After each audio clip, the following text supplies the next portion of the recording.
Assalamualaikum warahmatullahi wabarakatuh. Saya Neni Nuraini Anas sebagai guru pembimbing dari SDN Cinangka 2 akan mendongeng tentang Pangeran Singa karya Kakak Ian. Pada zaman dahulu kala, tepatnya di Afrika, berdirilah sebuah kerajaan yang sangat kaya. Istananya megah di sebuah lereng bukit karang menghadap ke suatu lembah yang sangat indah. Dari istana hiduplah raja dan seorang putrinya. Raja sangat memanjakan putrinya. Segala permintaan dan kemauannya selalu dikabulkan, tidak pernah ditolak. Akibatnya, putri yang berparas cantik menjadi wanita yang boros, sombong, bodoh, dan kurang berperasaan. Hingga suatu hari, ada tukang dongeng yang biasa bercerita untuk putrinya. Dongeng yang diceritakan kepada putrinya sangat menarik, yaitu tentang Pangeran Singa, nama dari pangeran tersebut. Karena dongeng itu sangat menarik, sang putri akhirnya ingin meminta binatang itu. "Hai tukang dongeng, di mana binatang itu sekarang?" desak tuan putri. Lalu tukang dongeng kebingungan, kemudian menjawab, "Di lereng sebuah bukit, di hutan bambu, di negeri dongeng." "Jadi ada dalam dongeng? Itu hayalan hamba belaka," jawab putri. "Bohong. Setiap hayalan seorang itu pasti berdasarkan suatu pengalaman. Kau pasti pernah melihat Pangeran Singa yang ditenung menjadi binatang itu. Apakah meminta kepada ayahanda untuk menemukan pangeran yang malang itu?" "Wah, celaka," pikir tukang dongeng. Dibujuknya tuan putri tersebut, tetapi putri tetap pada keinginannya. Ia menghadap ayahnya dan meminta dicarikan binatang berasal dari wujud Pangeran Singa itu. Tentu saja raja terkejut mendengarnya. Jangankan tahu wujudnya, namanya pun baru kali itu ia dengar. "Singa ayah, namanya Singa. Binatang itu sangat lucu dan jinak karena berasal dari wujud seorang pangeran tampan. Aku ingin binatang itu," ujar putri merengek. "Kemana aku harus mencari? Aku tak mau tahu. Pokoknya binatang itu harus ada secepatnya di istana ini."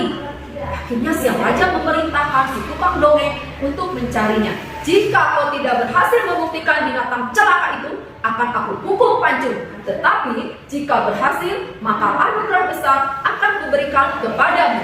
Kau akan kukawinkan dengan putriku." Kemudian pergilah si tukang dongeng itu, pergi mencari binatang hayalannya sendiri.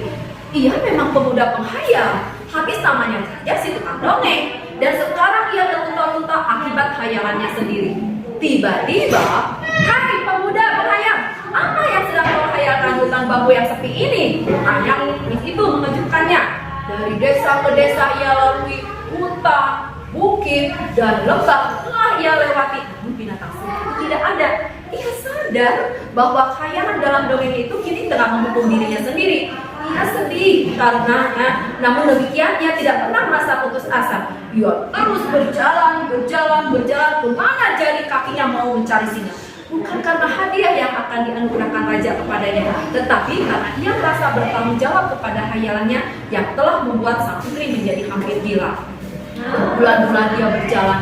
Akhirnya sampailah ia di hutan bambu di tepi sebuah dusun. Ia duduk bawah rumput bambu sambil mengenangkan nasibnya sebagai penghayal. Sedang enak-enaknya ia melaut, pemuda itu dikejutkan oleh seorang pengemis yang tiba-tiba muncul di hadapannya. "Hai pemuda penghayal, apa yang sedang kau hayalkan di hutan bambu yang sepi ini?" tanya pengemis mengejutkannya. "Dari mana kau mengetahui bahwa diriku adalah seorang penghayal? Pengemis apakah kau ini?" "Pengemis apa saja? Aku hanya sekedar mencari sesuap nasib. Aku lapar." Pemuda tukang dongeng itu tergugah hatinya. Diberikanlah sisa bekal yang dibawanya untuk kan. "Nih, makanlah sekenyangmu," katanya. Pengemis itu segera makan habis bekal yang diberikan oleh si pemuda tanpa sedikit pun. Setelah selesai makan, pengemis pun berkata, "Aku akan menolongmu. Ceritakanlah kesulitanmu." Pemuda itu pun menceritakan kebingungannya. Pengemis mengernyitkan jidatnya dan berkata, Singa, jangan-jangan binatang hayalmu saja," ujar pengemis. Ketika pendongeng menceritakan, pengemis berujar, Cukup. Tukas pengemis itu, "Aku akan mewujudkan binatang itu sesuai dengan hayalanmu. Dan yang akan menjadi singanya kamu sendiri yang akan berubah wujud." Lalu pendongeng pun menyetujuinya dan berkata, sanggup, asal aku masih bicara.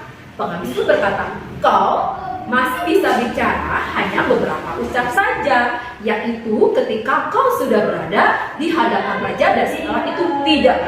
Demi raja dan putrinya aku mau, kata pemuda dongeng itu.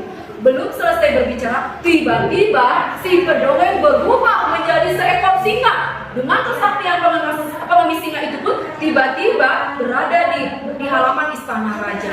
Para pengawal pun melihat dan melaporkan kepada raja dan putri, lalu keluar untuk melihatnya. Setelah singa berhadapan dengan raja, lalu ia berkata, akulah singa yang dimaksudkan oleh tuan putri. Raja dan putri sangat kaget mendengar binatang itu tiba-tiba bisa berbicara, tetapi hanya perkataan itu saja yang mampu disampaikan. Selanjutnya hanya diam dan tanpa berbicara sesuai dengan janji yang pernah diucapkan di hutan bambu. Namun jauh di lubuk hati, akulah si tukang dongeng itu, kawinkan aku dengan putrimu itu, baginda raja. Namun semua orang tidak mampu mendengar bisikan hatinya, dan mustahil raja mengawinkan putrinya dengan seekor singa. Hati singa itu kini hanya bisa menjerit meratapi nasibnya. Namun demi putri raja, untuk sementara ia bersikap jinak dan menurut. Tetapi jika ia kelak ia merasa sakit hati, akan berubah menjadi binatang buas yang sangat menakutkan. Singa sekarang menjadi banyak, mereka menjadi penghuni bukit-bukit gundul di padang pasir sekitar Afrika. Sejak saat itu, putri tidak sering melamun seperti dulu-dulu lagi. Ia senang bercanda dengan singa yang sekarang menjadi teman akrabnya. Bahkan sang putri memanggilnya dengan Pangeran Singa. Itulah kisah dari cerita Pangeran Singa. Ada pantun untuk anak-anakku, buah kenari dan buah mangga. Di dalam tahun ada 10. Agar orang tua menjadi bangga, jadilah anak yang selalu baik. Sekian dari saya. Wassalamualaikum warahmatullahi wabarakatuh.